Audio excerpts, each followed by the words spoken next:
I'm on the KPMG Board of Directors, and we spend a lot of time on succession planning. Succession planning is something that is not just once we need it, bring it to the table and have the discussion. It should be an ongoing work in process. I think the most important function of the board as it pertains to succession planning is to get out ahead of the curve. You need to move from the emotional and the political to the rational. Succession planning is really important to think about before you need it. One of the things that we learned from our panel today was that over 50% of the companies, if asked to name a successor CEO today, would not have an immediate candidate. You should have 2 or 3 candidates. When we've gone through succession at the board level, when I've been involved with it, it's been a full board exercise with a lot of time commitment. It's a very important decision.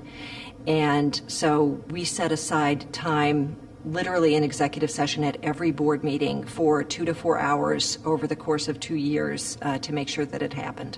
The CEO should be involved, but the board owns succession planning. And it's very important that they work with the CEO, but that they bring to the table what they're looking for in the successor. Of course, the CEO is administering it, and the CEO has to deal with the personalities of the internal candidates while she's at it. It's not an easy job for the CEO, but it is definitely the board's province. You know, I was surprised that I recently saw some data on this where there were still, 10 to 15% of boards that only concurred in a CEO's decision, and almost half saw it still as the CEO's lead responsibility.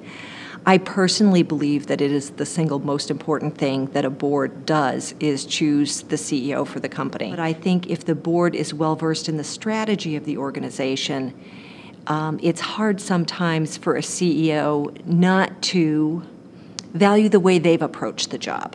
And I think the board can bring that third-party perspective to say, this is the strategy, this is where the future is.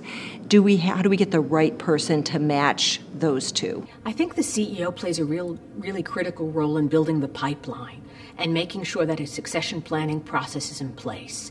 But when you come right down to it, when you're talking about CEO transition, the board really needs to own that. They need to make sure that they've looked externally, they've looked internally, and they've done everything that they can to make sure they have the right candidate for that job. I've worked with a number of companies as their auditor where I've seen great success.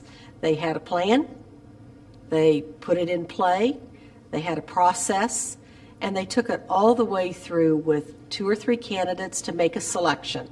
And then they had a transition that really was effective. Some people say succession planning is easy. It's the transition planning that's the hard part.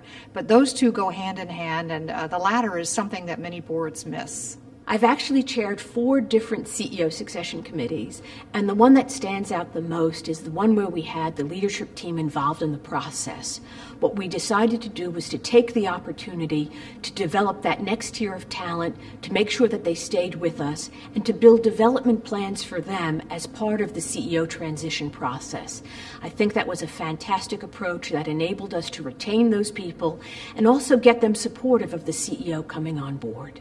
Our CEO transition took place right as the financial meltdown happened in 2008. And so the strong relationship that our outgoing CEO had with the incoming CEO, who was an insider, made all the difference in the world and made that a truly successful transition as well. I've been lucky enough to be on the Key Corp board, and about 6 months ago we had a new CEO start in her job.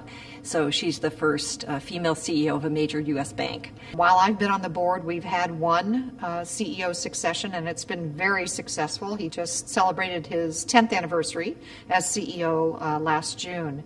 So we declare that a success. The company has grown beautifully and is a very different company in a very good way from the one it was 10 years ago. But he came on as CEO during a very tumultuous time for the company.